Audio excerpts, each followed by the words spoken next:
What is up, everybody? So it's been a pretty busy start to the year for Kathleen Zellner and her work on Stephen Avery's case, the Making a Murderer case. Back in January, she submitted a new motion on behalf of Stephen Avery, which got rejected by the court because they said it was too long. So she cut something like 12 pages off it, resubmitted it, and then it was accepted. And then just a few days ago, on March 12th, 2024, the state filed for an extension in order to respond to that filing by Kathleen Zellner. The original date was supposed to be March 20th, 2024. That's when they were supposed to have their response filed by. But 4 days ago, they asked for an extension, and it was granted, and now the date is April 15th, 2024. That is the new date that the state's response to Kathleen Zellner's filing is due by. And then, just a couple of days after that, on March 14th, 2024, Kathleen Zellner filed another motion on behalf of Stephen Avery.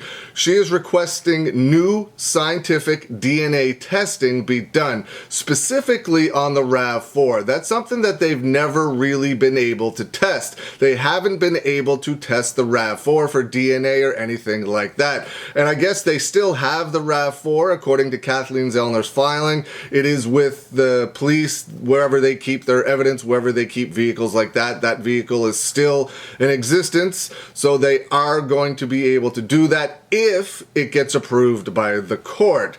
It'll be very interesting to see what the state does regarding that, or what the court does regarding that. It would be weird for them to deny it, because would be very easy for them. I doubt that they enjoy this process being put forth by Kathleen Zellner and all of the work she's making them do, all of the time she's attempting to take up with their court system, their judges, and everything else.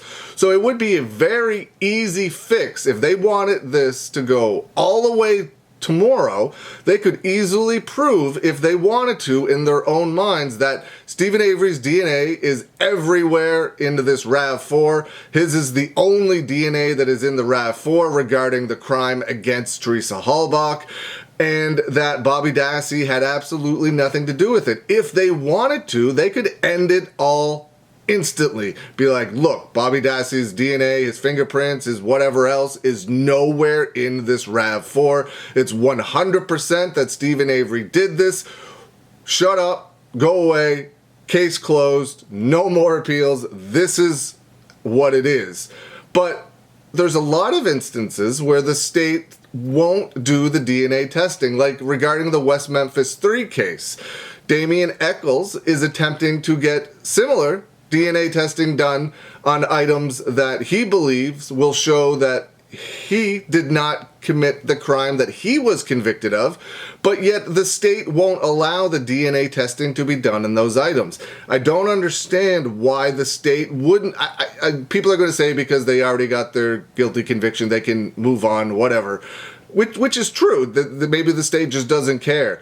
But with all of the negativity and everything else that is thrown at the courts, you would think that they would want to just shut everybody up and prove that they were right all along. But in the West Memphis 3 case, they won't do the DNA testing there, and the majority of people think because it will prove that the 3 boys did not commit that murder.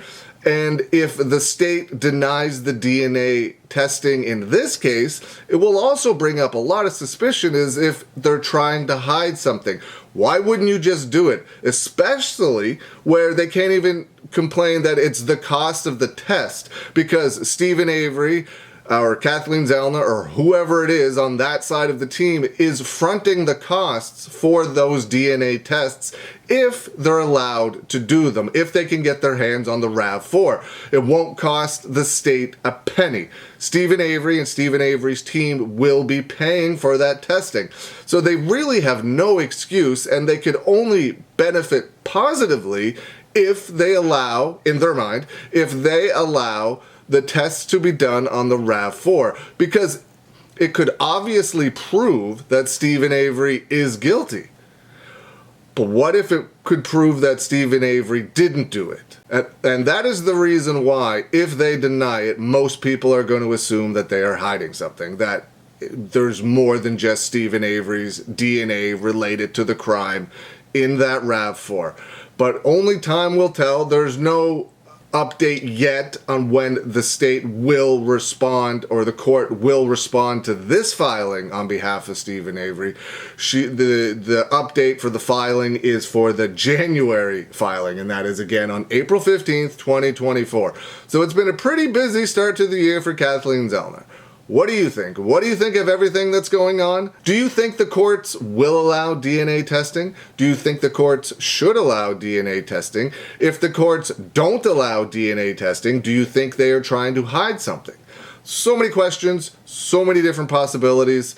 It's very interesting. It doesn't matter what side of the fence you are on, whether you think he's guilty or innocent or you don't know. It's very interesting, all the weird twists and turns in this case. It's a very, very intriguing case, a very interesting case for me. What do you think? Let me know. Leave some comments below. I hope you're having a good day, and I will see you again soon.